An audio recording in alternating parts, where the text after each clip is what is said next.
Почему Заур Файзулаев в Big Peter Sport Show был совершенно в другой форме, нежели на турнире в Чеченской Республике? Куда пропал Мазуриенко? Молодцы, парни. Вы делаете хорошую работу. Возможно ли возвращение Цыпленкова? Хочется вернуться, еще побороться. Желание особое, поэтому я приезжаю, смотрю, мотивирую себя. Чего не хватило Лаалетину в поединке с Чаффи? И почему Морозов проиграл первые 2 раунда Дадикяну? Отмена всех санкций для спортсменов ФАР. Самые горячие новости из мира армрестлинга. С вами искусственный интеллект. Поехали! Мой электронный разум говорит о том, что популярность турниров, которые сейчас проходят в Турции, Эмиратах и в России, целиком и полностью зависит от имен спортсменов, которые на эти турниры приезжают. Лаалетин, Силаев, Прудник, Дадикян и многие другие. Именно они вызывают такой ажиотаж к турнирам, которые сейчас у всех на слуху.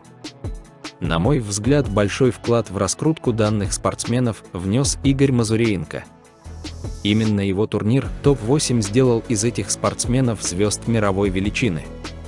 И я не понимаю злорадства людей, которые радуются тому, что турнир топ-8 прекратил свое существование. На мой взгляд, чем больше у нас турниров, тем популярнее будет наш вид спорта. Армрестлинг сейчас на большом подъеме. И то, что Федерация армрестлинга России восстановила всех, как я считаю, незаслуженно дисквалифицированных спортсменов и сняла все запреты на участие в других лигах и федерациях. Это большой шаг к еще большему развитию нашего вида спорта. Я даже не могу себе представить, какая конкуренция и накал страстей нас ждет на предстоящем турнире МАК-3 в Чеченской Республике. Быть может, туда приедут и Вадим Акперов, и Хаджимурат Залоев, Максим Черский и многие другие. А ты потом... Ага. А ты потом куда будешь выкладывать? Меня не дисквалифицируют потом?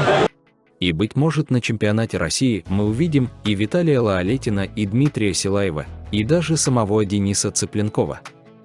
Да-да, вы не ослышались. Ведь Денис возвращается. И ему предстоит уже в феврале поединок с легендой нашего спорта Джоном Брзенгом.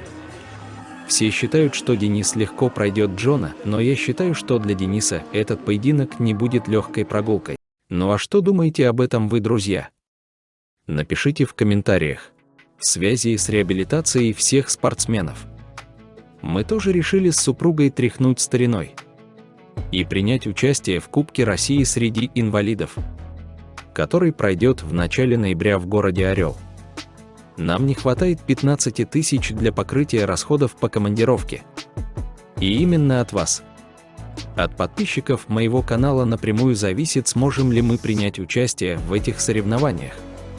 Прошу вас не игнорировать мою просьбу и по мере возможности помочь мне и моей супруге донатом. Перевести средства можно по моему номеру телефона, который привязан к Сбербанку. 8 920 177 55 61 или по номеру карты, который я оставлю в описании к этому видео. Сделав доброе дело, ждите того, что добро вернется к вам в двукратном размере. На мой взгляд, ошибкой Виталия Лаалетина и Дмитрия Силаева на втором турнире МАК-3 в Чеченской Республике было то, что они решили тренироваться в разных залах и были настроены на борьбу между собой. Но конкуренция в этом турнире, как мы видим, увеличивается с каждым разом. И в спор за призовой фонд, которого пока нет нигде в мире, вступают другие спортсмены.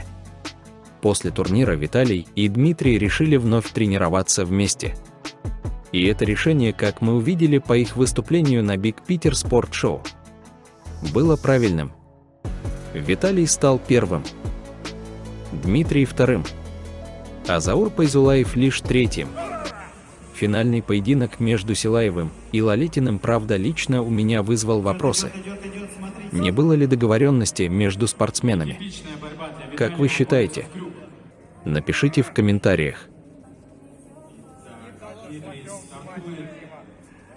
Виталий перетягивает кисть к Дмитрию, собирает проекцию и одерживает красивейшую победу и становится чемпионом. По первым раундам поединка Артема Морозова и Давида Дадикяна складывалось впечатление, что Давид на голову сильнее своего оппонента. Но это впечатление оказалось обманчивым. Артем словно опытный боксер в каждом из своих поединков. Сначала в первых раундах прощупывает своего соперника и находит слабые места, а затем в заключительных раундах включается и одерживает уверенную победу. Конечно, может быть, микротравма, которую получил Давид, не дала ему в полную силу бороться в крайних раундах. Но это не умаляет заслуг Морозова, который от поединка к поединку только набирает обороты. А что думаете вы по этому поводу, друзья? Напишите в комментариях. На этом все. Надеемся на вашу поддержку спортсменам-инвалидам. Пишите свое мнение в комментариях. Ставьте лайк, если понравился ролик. И не забудьте поделиться этим видео у себя в соцсетях. Для вас работал чемпион мира по пара-армрестлингу Зинатуллин Руслан.